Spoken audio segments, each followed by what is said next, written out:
right, I might ruffle some feathers with this one, and I don't care. I want small channels to succeed. If you're a small channel, the reality is a lot of these gurus are giving out tips that are hurting your channel, not allowing you to grow and keeping your channel small. Now, what gives me the authority to speak? Well, I do have the two 100K plaques for different channels, but the real kicker is this big one. You want to make sure you're getting your information from a credible source. That's the first big mistake. Bad advice. There are 3 things we're going to quickly cover, and then if you notice, I have TT plus H scattered around the whiteboard, which is the secret. Okay, I'm going to reveal that at the end, but we'll get there in just a second. I first want to debunk number 1, which are shorts. Now we know there's a lot of propaganda for shorts. Post shorts, get viral shorts, because it's easy and it's quick dopamine. A lot of people are hopping on it and trying to teach it, but the reality is it's harder than it looks. Everything always is. You can't make this AI slop that isn't gonna get promoted. YouTube just gonna deem you as a bot. And if you wanna build a real channel with subscribers that actually matter and will watch your long form videos, posting shorts, even if you're successful with it, isn't going to do that. And it's also not gonna make you very much money. You're gonna have to pull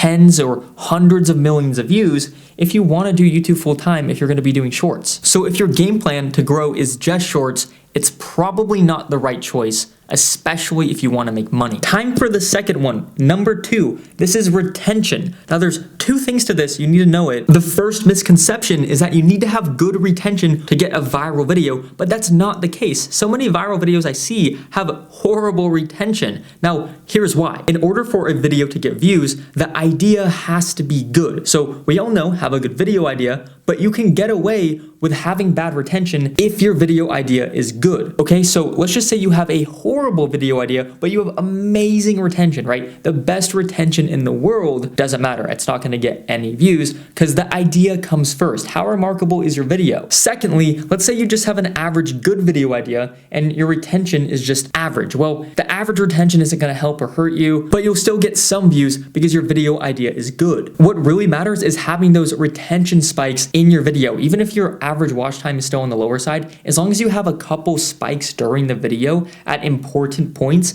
that's gonna be more than enough to get your video to go viral. And going off of retention, a lot of people edit for retention. What does that mean? It means editing so fast, right? The storytelling isn't there, where now people wanna slow down a bit and actually enjoy the story. So the lesson is, don't think over editing your videos is just gonna make you go viral. Don't drop all this money on editors unless you have a good idea in the first place. On to the last one. Number 3, post everywhere. What do I mean by this? Well, a lot of people seem to think that you need to be posting your YouTube videos and repurposing them to Instagram or any other social media platform, but the reality is all you need to do is focus on YouTube. If you don't do that and you post everywhere, what's gonna happen is you're gonna get burnt out. It's gonna be so much work every time you make and post a YouTube video, and then you're just gonna quit YouTube and then nothing will work. It's better to focus on one thing and then have that work, then you could branch out from there. So YouTube is always gonna be the bread and butter. You're gonna make the most money here, so only post to YouTube at first, unless you can quickly get away posting on other platforms and it's not draining you at all. Now it's time for the secret. Remember the TTT plus H, there's 3 of them scattered across the whiteboard. What do these mean? So the formula goes as follows. The first T is title. Why is title so important as a new YouTuber? Well, YouTube needs metadata, it needs information about what your video is so it can promote it to the right audience. So if my video is about cooking, I need to have cooking in the title. The second T is thumbnail. If we combine the thumbnail and title together, that's how you're gonna have really good packaging. We all know you have to have those 2 things, but everyone overlooks the H, which if you combine with the other 2 T's, it makes a powerful viral video,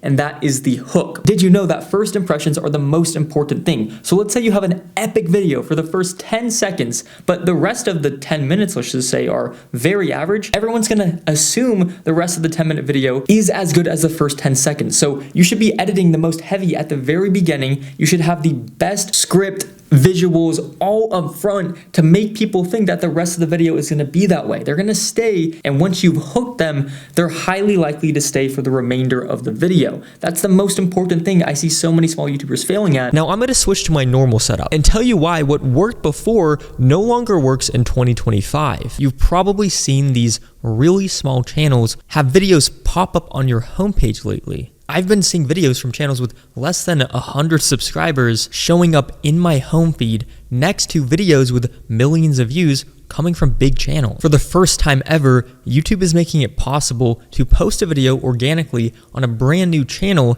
and get thousands, hundreds of thousands, or millions of views without any external promotion. And now a college kid can wake up in the morning with an idea, put it up on YouTube, and have 1 million views a day later. The head of YouTube homepage and recommendations, Todd B, tweeted out that smaller channels are tomorrow's bigger channels. Therefore, they're having a whole team dedicated to promoting brand new channels. This has been publicly confirmed that one of their main goals for YouTube this year and on is to promote small creators. How YouTube makes money is they play ads on YouTube videos. So if they have smaller creators coming on becoming big creators, they're just going to be getting more views, therefore making YouTube more money. But now the question is, why help small creators specifically? Well, it's because if a small creator is getting views and getting success, they're going to want to make more videos. So YouTube is giving the opportunity for channels that are small to be discovered. And all you have to do is take advantage of it. Now, the next question is, what type of content works on YouTube right now? I've spent many years studying what works on YouTube, and I've noticed that there are 3 main types of content crushing it right now in 2025. These videos are consistently getting views, making money. The first one here is what I call journey videos. These creators simply document their daily lives, showing you what they're working on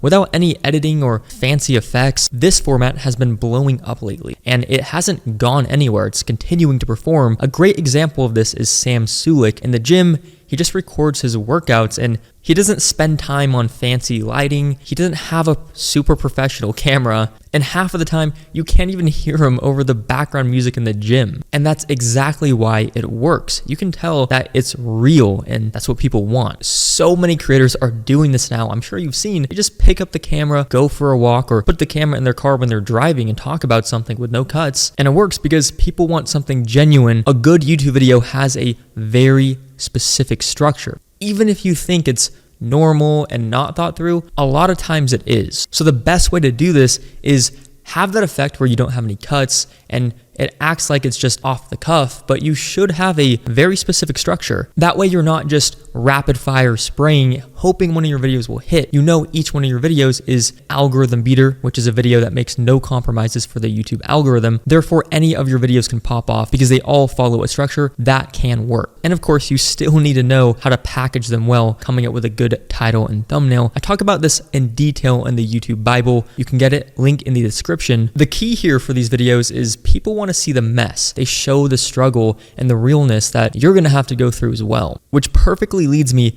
into the second format of video, is what I like to call building in public videos. It's exactly what it sounds like. You show everything as you learn or build something, the good, the bad, the ugly. You don't have to be an expert. You're literally just documenting your journey and sharing that. Another good example of this right now is Daniel Dalen, who is crushing it right now. He films himself building his business while traveling and shows every step of the journey. There's no hiding behind any fancy editing or any scripts like a teleprompter, but what makes his content so powerful is that it's this POV style where you see everything through his eyes. So when he's struggling with something, you see it like you're sitting right next to him. The third format is expert-based content. So this is about creating videos to solve problems with you as the expert. The best example for this is Charlie Morgan. He's teaching something very specific about how to start and grow your agency business. He's not trying to reach everybody. He's trying to reach that one specific high-value viewer, giving them exactly what they need.